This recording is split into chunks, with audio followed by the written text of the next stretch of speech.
Why would you scan 30,000 species of fish? I'm going to give you one vignette. I'm spending a lot of my time these days communing with a long-dead ichthyologist, a man named Bashford Dean. Dean was born in the last year of the Civil War, and he became the curator of fishes at the American Museum of Natural History. He then became the first and only person to hold a curatorship at the American Museum of Natural History and a curatorship at the Metropolitan Museum of Art, where he was the curator of arms and armor. He was fascinated by armor, and his fascination has been driving my research.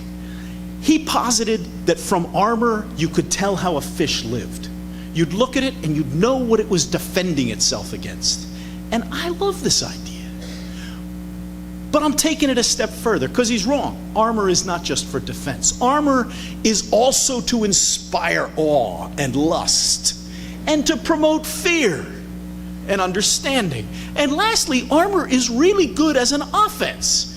Let me show you. This is armor that reveals its purpose as a defense. This is actually Bashford Dean, dressed up in armor from the First World War, and the bullet marks on that are shot by his wife in Central Park. It's one of the things they used to do.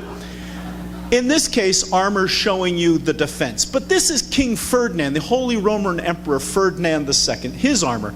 And this is clearly not for defense. It's made of gold. Gold is useless for defense. And it has a whacking great sphinx on top, so that if you were to swing an axe at him and miss, you'd hit the sphinx and break his neck. Not good for him. This is ornamented armor with a very different purpose. This is meant to turn your bowels to water. This is meant to make you crap yourself in fear and come to an understanding that the person wearing this armor wants your guts for garters and has done it before. And lastly, armor is a perfectly useful offensive weapon.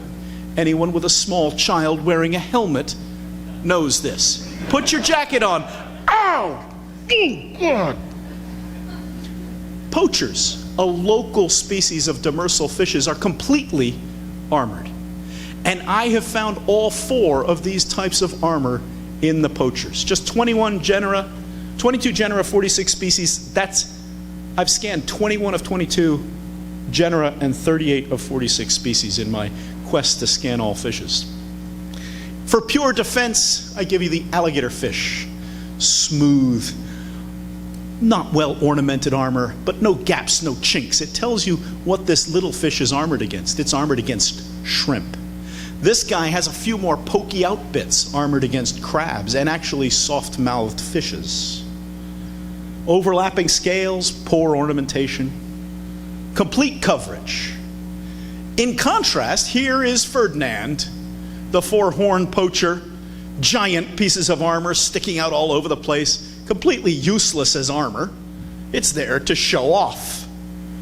Just as in this fish, Persis japonicus. It's got great big pieces of armor above its eye. Hit me here, right here, in the eye, that's the spot, yeah. No, it's ridiculous, it's not for defense. And then the northern spear-nosed poacher, Agonopsis vulsa. This is an actual combatant.